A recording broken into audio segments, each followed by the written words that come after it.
here with Heidi Wolfe today on the Women in Business web series. We are recording live for the first time, so it feels like Oprah in the 60s or in the 90s when she discovered Skype. Did you see the first Oprah episode? She was like, oh, I can't believe we're live. There's like a video. That's just how we're feeling right now. So welcome to the Women in Business series. This is week 8. And we have the extreme pleasure to have Heidi Wolfe with us. Heidi is a female businesswoman in the world of aerospace engineering.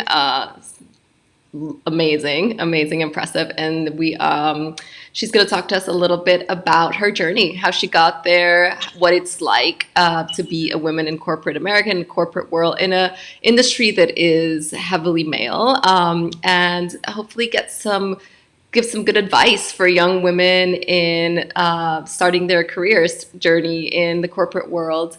So welcome, Heidi. You're on. Thank you, Tracy. I'm so happy to be here with you today and be your guinea pig for doing this live and doing Skype for the first time. Yeah, thank you. We should be streaming live on YouTube, Women in Business page, Facebook, Women in Business page, and my personal page. So if all goes well, yes, thanks for being our guinea pig. And could you please tell us a little bit about yourself and your amazing journey thus far? Yeah. Of course. So as Tracy mentioned, I've spent my career in aerospace and defense. I have an undergraduate degree in mechanical engineering. And I grew up in Portland, Oregon, which some of you might know is the home of Nike. So when I went to college initially, I studied engineering and also biomechanics. My goal at the time was to design running shoes for Nike or to design exercise equipment.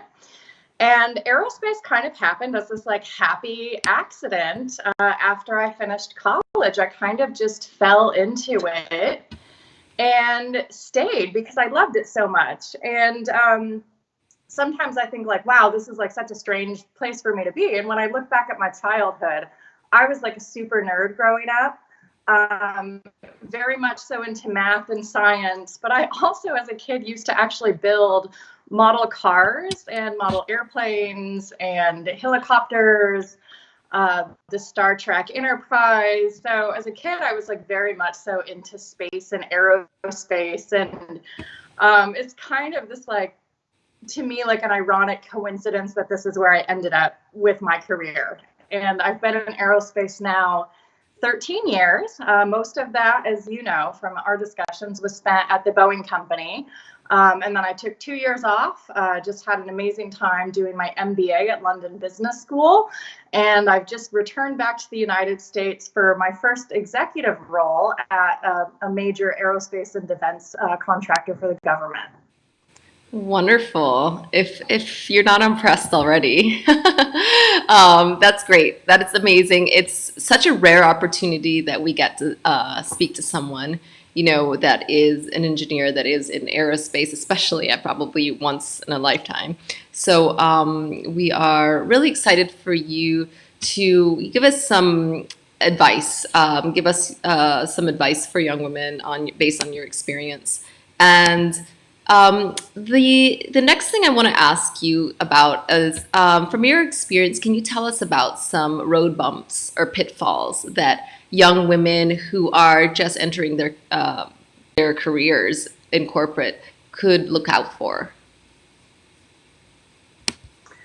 There's so many different lessons I think that I've had along my career. And, funny enough, coming into this role, the woman I'm succeeding was also, I guess she still is, but a woman. And her and I have had this great time this past week kind of connecting and discussing like what it's like being a woman in aerospace. But one of the things that really stuck with me came from a mentor this past summer. And I was in a job and he said, you don't have a machine. You need to build a hype machine around yourself. I'm someone who's very uncomfortable with self-promotion. And it has taken me over a decade in my career to really kind of learn how to navigate promoting yourself or getting a sponsor to help promote you as well. I think sometimes as women, and especially those of us that are engineers and maybe a little bit introverted, we like to just sit in a corner and like do our work and plug away and think that our work speaks for itself. But it's also really important to find ways to be recognized for what you do and to promote the good work you're doing, because it can go unnoticed.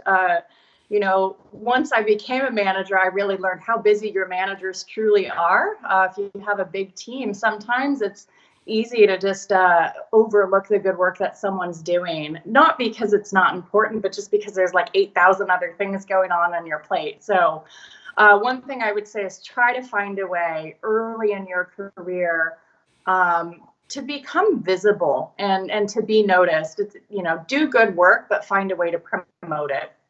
That's really, really good advice. I think not only, in sciences, but also in general as women, we have that tendency to, you know, be a bit more demure and less aggressive. We don't want to seem so aggressive with promoting ourselves. And somewhere along the line, we are sort of trained to not, be boisterous, loud, like promote ourselves. It's very subtle, but it happens. And when I speak to women all the time, it's always the same thing, where you kind of like underestimate yourself and are also a little afraid to make a big ripple. So I'm really glad you talked about that. And I'm wondering about, on top of that, some tips or tricks, whether it be to like about promoting yourself and making yourself heard, or for anything else that like, a little shortcut perhaps that a woman could use as she's getting started to maybe jump forward some of the pain of getting to, a high management level as yourself. Um, if there are any shortcuts. Yeah.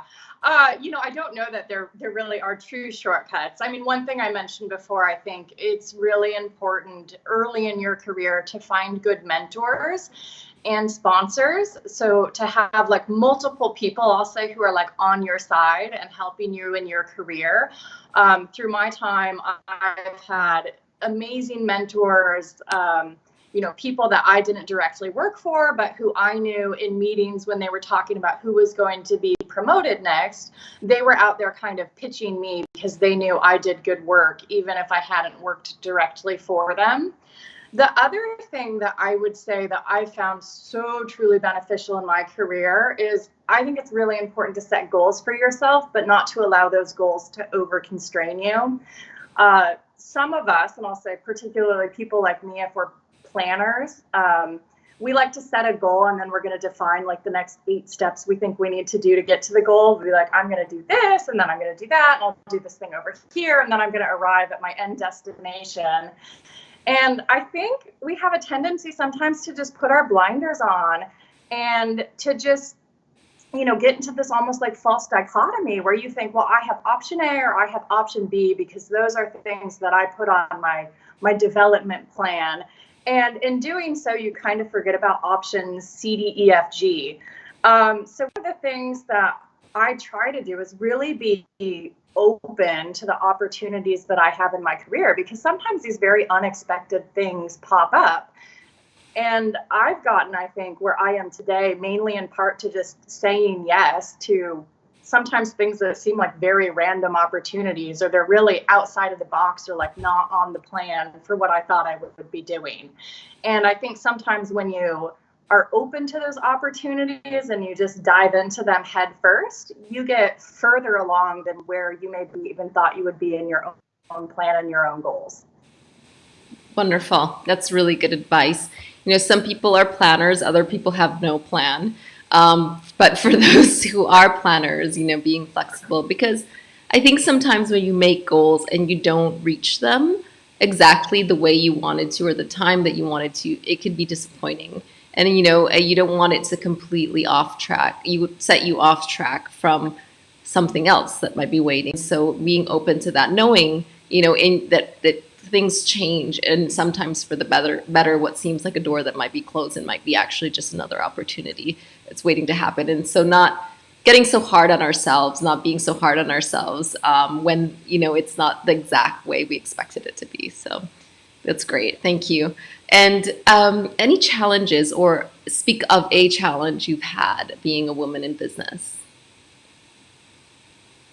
Yeah, I think for me particularly, one of the things I struggled with being a young female leader, especially in a male-dominated field, really was learning how to be authentic. So I moved into management when I was 26 in a company where it was really normal to become a manager once you'd been there 10 or 15 years.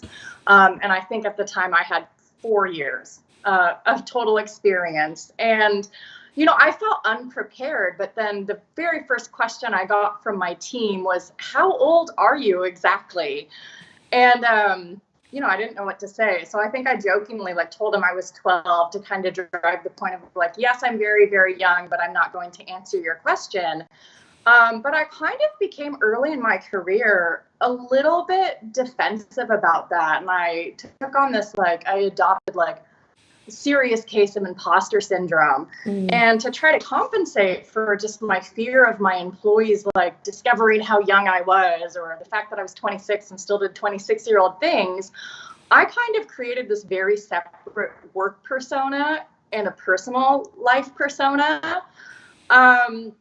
And I think kind of having that disconnect and showing up at work very, very serious and focused 100% on work, and closing off all aspects of my personal life, it really wasn't helpful in the long run. It prevented me from connecting with my employees. We didn't have a great amount of trust between the two of us, I think, because I was so closed off.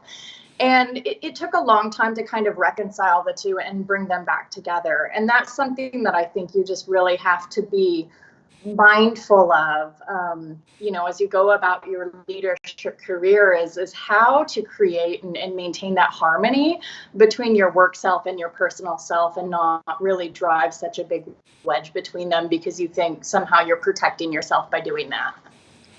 That's really insightful. I think you're in a unique position to of being in management that young. I don't know how many people will have had that experience or will have that experience, but they might. It's just getting to that point. You're given a lot of responsibility, a lot of pressure, to sort of fit the role that you're meant to fit. And that's an incredible amount of responsibility for somebody in their 20s. You're up there with people that are very senior, and senior than you. And we do this. We try to contort ourselves into our environments for survival reasons. In our old brain, we're thinking you have to survive. So make people that are intelligent, they say, are the ones that are able to adapt to their environment. So I think sometimes we do that. We're just adapt. What do I have to do? But you're right. What does it mean to being authentic and honest? I think in this sort of time now where we're changing, where sort of the female executive, this female leader is more, it is becoming more in the foreground. What is it like to be authentic in your leadership style? I think that's really important, and if we're able to do that while still being effective leaders that people respect and listen to, I think that would be amazing. And like you said earlier, a coach or somebody that has experience, a mentor who like yourself, who has done that before, I think could advise. But you don't know, it's not something they teach us in school typically. I mean, you've done an MBA, I've done an MBA. At that point, but you've gone through a lot of hardship by the time you're maybe I should get some professional management skills. Yes. So yeah, no, that's really good. Authenticity in leadership I think, is very key. Is there something that you would do differently if you could go back? And you kind of just touched on it a little bit, but honestly, I would have done my MBA sooner if I could go back and redo this whole experience. And I think like you, waited until I was in my mid-30s to do it. And for the longest time, I just didn't think I'd accomplished enough to actually apply and get in, right? I was oh, I need to do, this and achieve that before I can apply. And I didn't have the confidence to actually just jump in and do it because I was so worried I was going to get rejected. And then by the time I got there, of course, I discovered, I was one of the most, I'm going to say the most experienced people in my class. And I think as women sometimes, and we've touched on this a bit, I think we just have this tendency to kind of hold ourselves back. And I've heard it a million times too, as women, if you're applying for a job and you see all the criteria and you're like, well, I don't meet one of the 3,000 things on this list, so I don't think I can do this. I'm not qualified. And I did, as I was going through this last, I'll say, kind of career journey. So coming out of the MBA and looking for a job, and I was going through LinkedIn, like post after post after post after post, and was really having a hard time kind of figuring out what I was actually qualified to do or what I wanted to do. And this is where I hired a coach, this amazing woman that I met at an event in London who had just started her coaching business. And she was just incredible to work with, to kind of figure out how to work through those mental roadblocks that I'd constructed, and really kind of focus my path, but also like open up the scope of opportunities that I was looking for. That's incredible. This has come up pretty much in every single interview we've done, which is only 8, but women of all across the board. Get a mentor, find a mentor, like just get a coach. Or if you can't afford a coach, when you're very young and getting started, you might not have the money to pay for a coach, but find a mentor. And I think a lot of women who have had a little more experience can really identify themselves with young women that are starting, and say, if somebody reaches out to them, are likely to help, even if it's not a lot, even if they're busy. But if somebody comes, writes me with, or, even people much more senior than I, they're always open to giving advice, giving a hand, because we've been there, and, I think we want to help. But yeah, just there's some things that always happen. There's some things that always happen that someone that is a professional or that's been there can just save you a lot of trouble. So tell me about one thing that you're very proud of about yourself as a person or your career thus far. Okay, so full disclosure, I have notes on my iPad, and I didn't prepare an answer for this. Oh, no worries. Sometimes I actually think for me, the accomplishment is just honestly sometimes just how far I've gotten in itself. Not a lot of people knew this, but I grew up in a fairly financially disadvantaged home. So like my first childhood home was a single wide trailer. I was born in the single wide trailer in Montana, and my family was pretty financially unstable for most of my childhood, and I was really embarrassed about that growing up. Not having like the cool shoes that other people had, really worrying about honestly just how I was going to pay for college. And my mom was someone who really always stressed growing up, like, you need to work hard and get good grades because you need to get a scholarship to go to college. That's the only way you're going to afford it. And sometimes it's just like, I look at where I'm at now, and I don't even think I could have conceived this future for myself when I was a child and growing up. This is not where I expected to be. I'm really happy that this is where I'm at, but I think what's gotten me here a lot is, throughout my life, and I didn't grow up, with my parents, and they're amazing, wonderful people, but they never had these kind of corporate, really stable careers that we think of as like the ideal job path or what it looks like to be successful. They're very supportive people. And they really inspired, and my sister and I, this idea that we could do anything that we wanted to do. But they weren't, in terms of career, a good role model. And I think what's helped me throughout the way is finding people that can give me the advice about how to pursue the next steps as I kind of go through this journey for the first time in my family. I'm so glad that you shared that. One thing that I wanted to emphasize about what you just said is vulnerability. We have, it's really understood now how vulnerability is the easiest way to connect with people. It's the best way to connect with people. And we often like hide behind things that we're not proud of. Like, like you said, talking about your family, I also come from a family that is, high school educated and that's it. On an island in the Caribbean, who, I would tell them about my career. They're like, okay, yes, honey, but like, what are you having for lunch? And I'm like, thanks. That's the kind of, while and very, very loving, very supportive, but same thing, right? And so I think that that piece of information is so valuable for so many of the people that I envision these videos reaching, which are people in, yes, in America, also in, Latin American countries. This is all the videos are subtitled in Spanish. Because growing up in Central America, I understand, how limiting it can feel for a young woman. We have these role models on TV. We see these things on TV, and like we see all these ideas of what female empowerment should look like. And a lot of women come from these situations where it just seems so far away and so unattainable. So I'm really glad you shared that. It's really important for women to know that you can make it, you can do it, you reach out for help, you focus, your goals, you understand your limits, you share with people what you need. Like, be vulnerable, say, I need help. This is as far as I can go. Can you help me? Do you know where I can get help?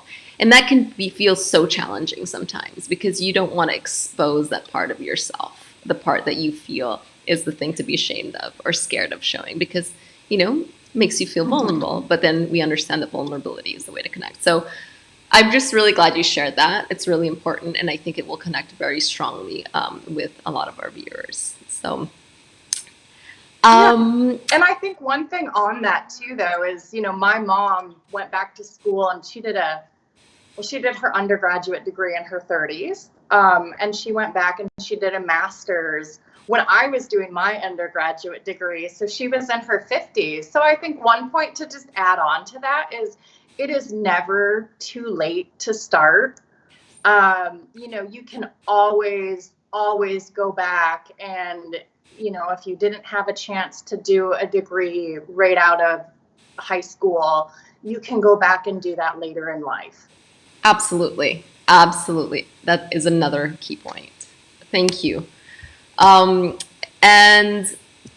I hope that this will also be watched by women that are going back into business, which is a part of the description, women that have been off for maternity or, or for whatever reason and wanting to get back into business, which is also a hurdle, not only women just getting started, but people that have been out of the industry for a while, out of work for a while and wanting to go back. So can you tell me what your experience, your corporate experience, your life experience has taught you most about yourself?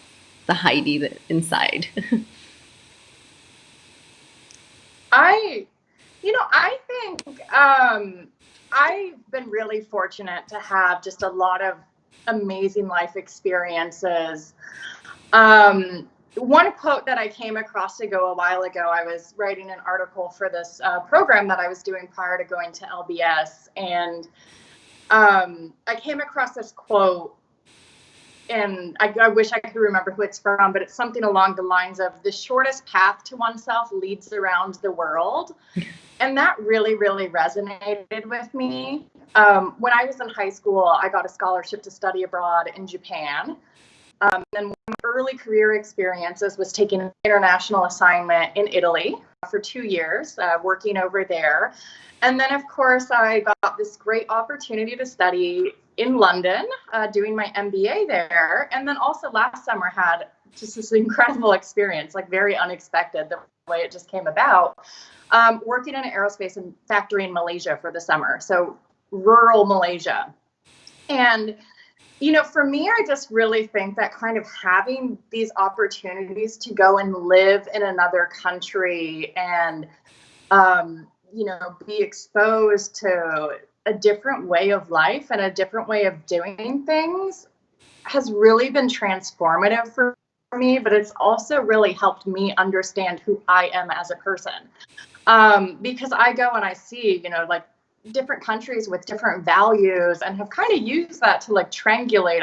I'll say like what I think my own values are and where I fall in all that. And the other thing I think is when you go and you live in another country, you really push yourself outside of your comfort zone.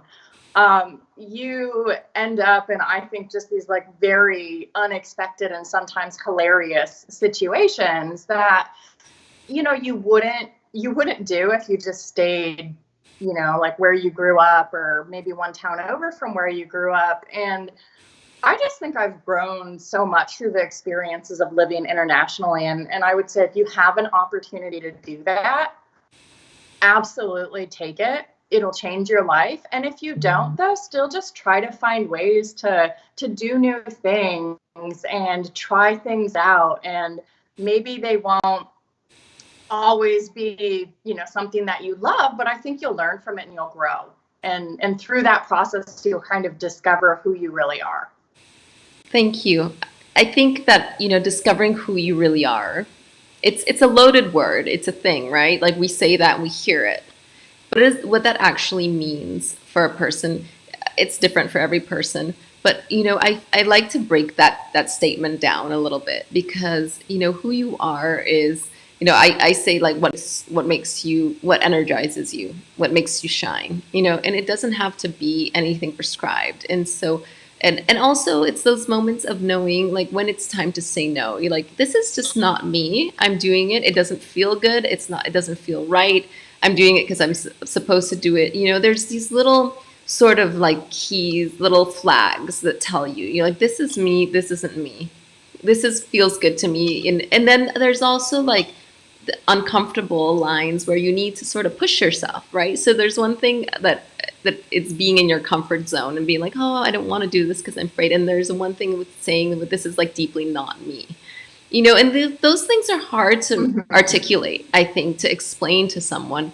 And so I always like just want to, you know, like to expand on that a little bit. And I think, you know, yeah, figuring out who yourself are, being exposed to other people, you know, it breaks down a lot of like the ideas that we have about our reality, which can be really limited.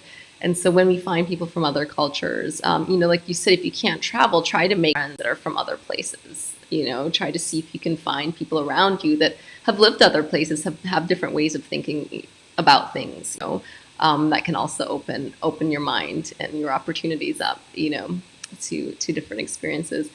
So yeah, that's very valuable. Thank you. On to the next. Tell me about any reoccurring themes that you've had as a woman in business. I think one thing, especially working in a very male dominated field, is sometimes I feel like I'm the only woman in the room. And I'll say sometimes it feels that way, and sometimes I literally am the only woman in the room. And it can be interesting, I think, just to navigate that. And I think it's getting a lot better, especially in aerospace. In the time that I've been in this industry, I have seen some amazing female leaders. Leanne Corrett is one who comes to mind. She leads Boeing Defense and Space. She's this amazingly accomplished woman. And there's good role models, but sometimes I feel like you show up and you're like, what am I doing here? Why am I doing this? Is this really where I belong? Because you don't see other people that look like you. And a couple, I guess, experiences kind of really stuck with me throughout my career. One is when I decided I wanted to study mechanical engineering as an undergraduate. So I guess as a high school student, I was going and meeting with universities and talking to them. I had a professor that I met with who kind of condescendingly asked me if I even knew what mechanical engineering was, if this is really what I wanted to do, or if possibly I was just confused about what it was. And that stuck with me, right? Because we still get that. You know, that was, I'm going to say 19 years ago. You know, so it wasn't really that long ago that we were still getting that messaging. And then another instance in my, I can remember, I'd been in management just a few years. I had an employee who owned a couple requirement sets for a new aircraft. So he owned the requirements for, certain aspects of the design and manufacturing of a new aircraft. And we had this meeting to actually like approve those and finalize them and validate that everything had been done and that they'd been checked appropriately, et cetera, et cetera. And I remember walking into that meeting, and there must have been 40 people in there, and I was the only woman in the room. And I think I was like scanning around looking for someone new that I needed to talk to or had a question for, I don't remember. And someone came up to me and, it was like, this is just for the people who need to approve. You're required at this meeting. And I don't even know who the person was now, but I was like, yeah, like I own 2 sets. Like I need to be here. I am the approver. But it can be hard sometimes, I think, when you are in this field where you are the only woman, because you do still get questioned quite a bit. And there's a lot of people out there who are very supportive that are going to push you in your career, but you are still going to encounter these moments where you think, why am I doing this? And is it worth this kind of constant questioning of my capabilities? Yeah, yeah. I'm really that's so true for you. I think you're in an extreme, and it's so good that you talk about that because we are not there yet. The glass ceiling is there still. We have not broken through it completely. We experience discrimination as women a lot, even if it's very subtle. That makes that leave lasting marks, and so that's another thing to watch out for. I'm glad you talked about that, and know that everyone still, unfortunately, it's still a thing. We still experiencing it, and the hope is that it won't. By the time our children are having this conversation, it will be less. But it's still there. So yeah, you're just very, very awesome and inspiring. Just that you have made it this far and in this field, and it's just like you're such a unique person. So I really appreciate your insights on that. Just a couple more questions, and then I'll let you go. um, let's see. If you were doing what you're doing now, just something kind of fun, what do you think you'd be doing? I mean, if I were in aerospace, I still would want to be designing running shoes for Nike. I mean, even this many years later, I still love that idea.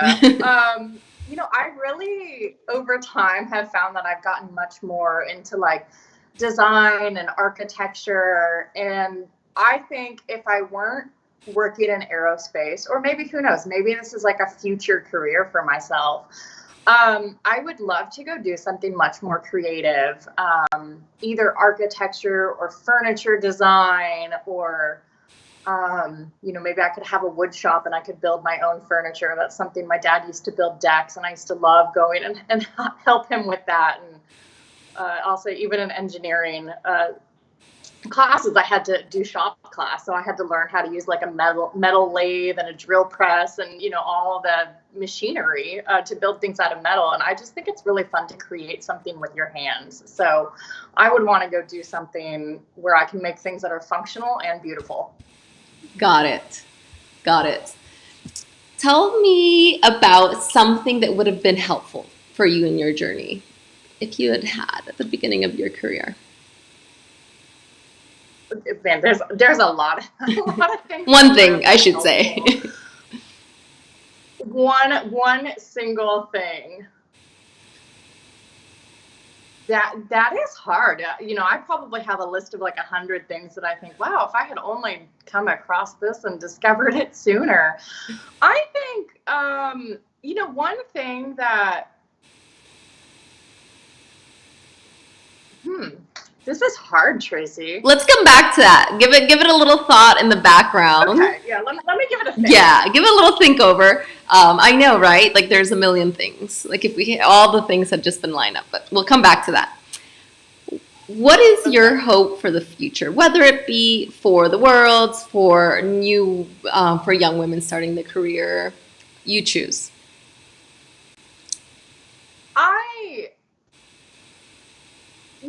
Honestly, I'm really inspired lately to see young women younger and younger, I think, kind of really being interested in pursuing STEM. So getting into math and science earlier and being supported doing that.